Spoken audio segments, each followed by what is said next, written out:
I'm an addict called Frank. My name's Frank Latimer. I'm from Charleston, West Virginia. I grew up in Sissonville. It's pretty well known for meth. But yeah, so I grew up in Charleston. How did it start for you? Similar to the way it started for a lot of people, just trying to fit in, trying to come out of my shell, trying to be the life of the party instead of just sitting in the corner.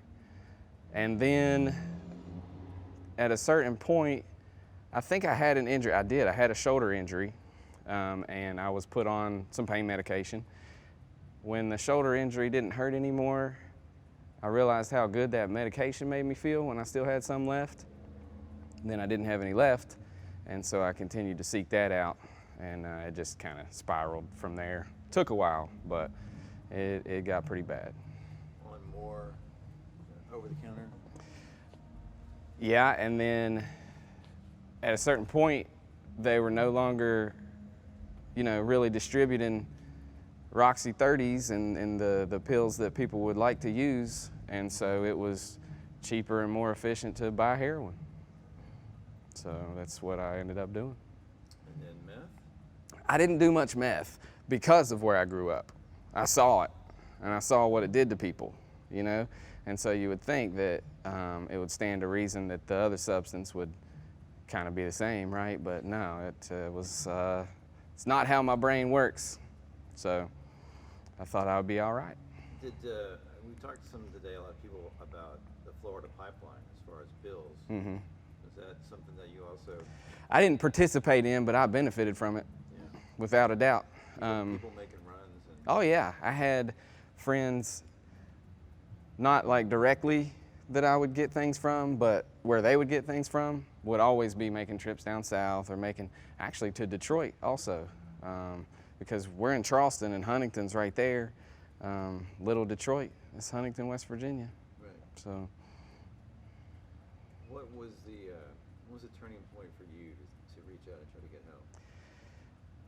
Was there a moment? Was there an incident? I needed to get help several times.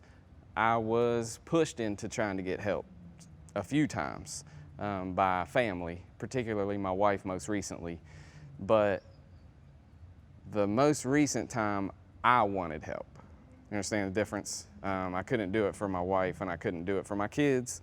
But when my kids became more directly involved, I had to make a change.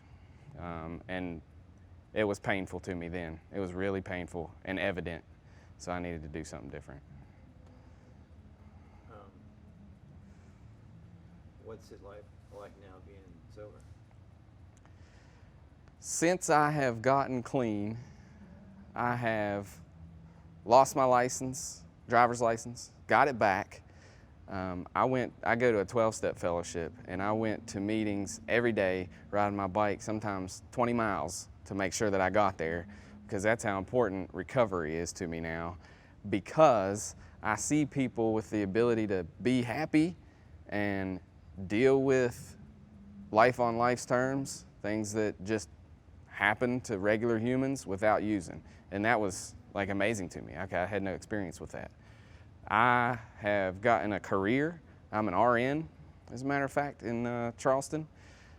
So I'm able to support my family. We get quality family time that I was usually absent from, even if I was there. I wasn't. I've got a group of friends that they mean to me just as much as my family does. They've kept me alive maybe more than my family has. And that's one thing about people in recovery, is that we all have this shared trauma, this sensitivity to the human condition that we all kind of understand once we've had the pain that makes us get to the point where we want to quit. I can reach out to anybody, even if our personalities clash. I can still reach out to that person when I need help. So the material stuff, the social acceptability is there, and that's great. But I also have meaningful relationships, and a relationship with a higher power, not the one I grew up learning about, but a higher power that helps. It's amazing now. How did you get involved with Healing Appalachia? I was here last year. I heard about it through the recovery community. I was also, had been listening to Tyler Childers for a couple of months up to that point and knew that he was going to be here. My sponsor was here helping. A lot of people in my sponsorship family helped organize it. So, I'm sure you guys are already aware a lot of people in recovery are here volunteering to help and make sure it goes smoothly and help in the booths pass out literature and pamphlets to help other people in recovery. So just through the pipeline, just being a part of, that's how I heard about it. If there's somebody watching this who is struggling with it and is trying to figure out how to beat it, what would you say to them? That it's absolutely terrifying to think about, and what I didn't know that I know now is that it's much easier to stay clean than it was to get clean. Because I tried for years to get clean, and I can stay clean today and bet I'll probably stay clean tomorrow.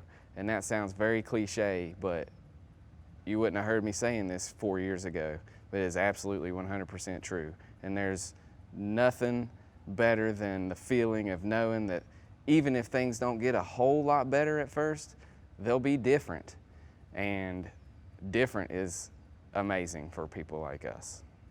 So.